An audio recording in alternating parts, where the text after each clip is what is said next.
ሰላም ጤና ይስጥልኝ ውድ የ247 ዜና ተከታታዮቻችን፣ የሰዓቱን ዜና ይዤ ቀርቤያለሁ። እስከ ፍጻሜው አብራችሁን ቆዩ። የምንለቃቸው መረጃዎች እንዲደርሳችሁ ላይክ፣ ሼር እና ሰብስክራይብ ማድረጋችሁ እንዳትረሱ በማለት ወደ ዜናው አለፍኩ። የአሜሪካው መከላከያ ሚኒስትር ሄግሴዝ ይህንን ጦርነት የጀመርነው እኛ አይደለንም፣ ግባችንም መንግስት መለወጥ አይደለም አሉ።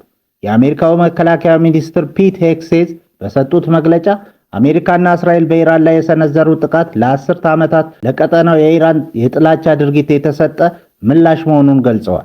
እንደ ሚኒስትሩ ገለጻ የቴህራን አገዛዝ ላለፉት 5 አስርተ ዓመታት በአሜሪካ ጥቅሞችና ወታደሮች ላይ የድብቅ ጦርነት ሲያካሂድ ቆይቷል። በመሆኑም አሁን የተወሰደው እርምጃ ጦርነት ለመጀመር ሳይሆን የኢራንን የጥቃት ሰንሰለት ለመስበርና ጦርነቱን በድል ለመደምደም የታለመ ነው።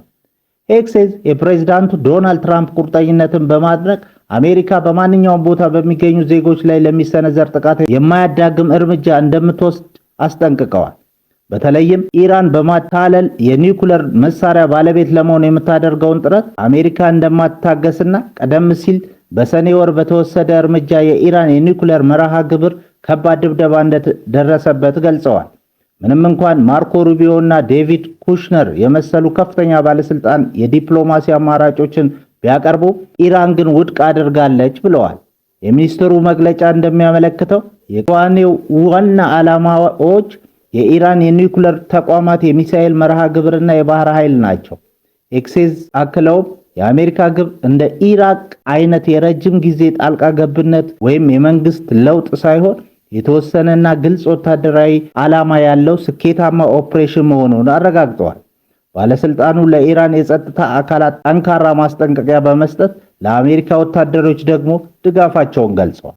የአሜሪካው ፕሬዝዳንት ዶናልድ ትራምፕ ከሲኤንኤን ጋር ቆይታ አድርገው ነበር። በዚህም በኢራን ላይ የሚሰነዘረው ታላቁ ማዕበል ገና መሆኑንና በቅርቡ እንደሚጀመር ገልጸዋል። ፕሬዝዳንት ትራምፕ የአሜሪካ ጦር አሁን ላይ የኢራንን አቅም እያዳከመ መሆኑን ገልጸው ገና በከባድ ሁኔታ መምታት አልጀመርንም፣ ትልቁ ጥቃት በቅርቡ ይመጣል ብለዋል። ጦርነቱ ረጅም ጊዜ እንደሚወስድ እንደማይፈልጉና ቀደም ሲል 4 ሳምንታት ይፈጃል ብለው አስበው እንደነበር ገልጸው አሁን ግን ከታቀደው ጊዜ ቀደሞ ለመጨረስ እየተንቀሳቀሱ መሆኑን ተናግረዋል። ፕሬዝዳንቱ በጦርነቱ ትልቁ አስገራሚ ነገር ያሉት የኢራን ጥቃት ያረፈባቸው አገራት የተባበሩት አረብ ኤምሬትስ፣ ኳታር፣ ኩዌት፣ ባህሬን፣ ዮርዳኖስ በጦርነቱ ውስጥ በንቃት ለመሳተፍ መወሰናቸው ነው።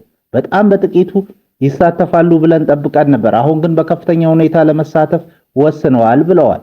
ትራምፕ ከኒውዮርክ ፖስት ጋር ባደረጉት ቆይታ ደግሞ አስፈላጊ ሆኖ ከተገኘ የአሜሪካን የምድር ጦር ወደ ኢራን ለመላክ ያላቸውን እድል እንደማይዘነጉት አረጋግጠዋል። ይህ በእንዲህ እንዳለ የኢራን አብዮታዊ ዘብ ለዓለም የነዳጅ ዝውውር የልብ ትርታ የሆነውን የሆርሙዝ ሰርጥ ዝግ እንደሚሆን በይፋ አሳወቁ። በሰርጡ ለማለፍ የሚሞክር ማንኛውም መርከብ በእሳት እንደሚጋይ አስታውቀዋል። ይህ ቦታ በዓለም ላይ ካለው የነዳጅ ዝውውር ውስጥ 20%፣ 1/5 የሚያልፍበት እጅግ ወሳኝ የባህር መስመር ነው። የሆርሙዝ ሰርጥ መዘጋት ማለት የዓለምን የነዳጅ ዋጋ በከፍተኛ ሁኔታ እንዲንር ያደርጋል። ከዚያ ጋር በተያያዘ የኢራን አብዮታዊ ዘብ በሆርሙዝ ሰርጥ በሆንዱሪ ሰንደቅ ዓላማ ስትጓዝ የነበረች አቴኖቫ የተባለች የነዳጅ ጫኝ መርከብ በሁለት ድሮን መጥቶ እንድትነድ ማድረጉን ገልጿል።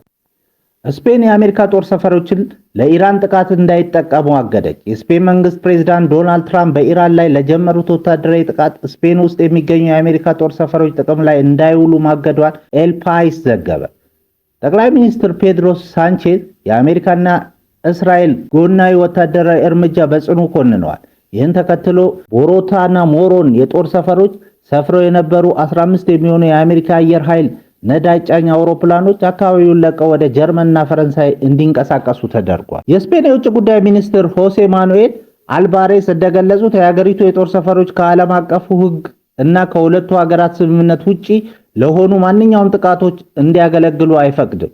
ይህ ውሳኔ በኔቶ አባል ሀገራት መካከል ያለውን ልዩነት ያጎላ ሲሆን ስፔን በቀጠናው ውጥረቱ እንዲረግብ ጥሪ አቅርባለች። ይህ በእንዲህ እንዳለ በስፔን የኢራን አምባሳደር የሆኑት ረዛ ጠቢብ በማድሪድ በሰጡት ጋዜጣዊ መግለጫ ላይ ኢራን አስፈላጊ ሆኖ ከተገኘ በአውሮፓ ላይ የሚገኙ የአሜሪካ ጦር ተቋማትን ኢላማ ልታደርግ እንደምትችል ተናግረዋል ሲል ዩሮ ዊክሊ ዘግቧል።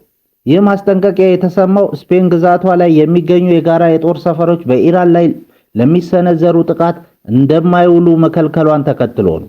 በዚህም ምክንያት አሜሪካ በርካታ የጦር አውሮፕላኖች ከባይዝ እና ሴቪል የጦር ሰፈሮች ለማስወጣት ተገዳለች። ይሁን እንጂ ባለፈው ሳምንት ካዲዝ የወጡ የዩኤስኤስ ቡልኬሌ እና የዩኤስኤስ ሩዝቬልት ተዋጊ መርከቦች በኢራን ላይ በተሰነዘረው ጥቃት መሳተፋቸው ተረጋግጧል።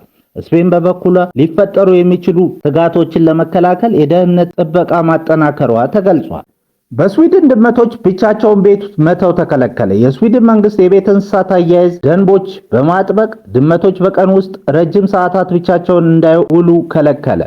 የስዊድን የግብርና ቦርድ ባወጣው አዲስ መመሪያ መሰረት እያንዳንዱ ባለቤት ለድመቱ አልጋና ጥፍሯን የምታክበት የግል ቦታ ማዘጋጀት ይኖርበታል። እንዲሁም ባለቤቶቹ በቀን ቢያንስ 2 ጊዜ ከድመቶቻቸው ጋር የመጫወትና የማህበራዊ ግንኙነት የማድረግ ግዴታ ተጥሎባቸዋል። ይህ እርምጃ የተወሰደው ድመቶች ለብቻቸው ሲሆኑ ለከፍተኛ ድብርት ሊጋለጡ ስለሚችሉ መሆኑን ተቋሙ ገልጿል። ሕጉን የሚጥሱ ባለቤቶች ድመቷ ለከፋ የስነ ልቦና ቀውስ ከተዳረገች እንደ እንስሳት ማሰቃየት ተቆጥሮ እስከ እስራት የሚደርስ ቅጣት ሊጠብቃቸው ይችላል። ክቡራን አድማጮቻችን ለሰዓቱ ያልናቸውን ዜናዎች በዚህ እናበቃለን።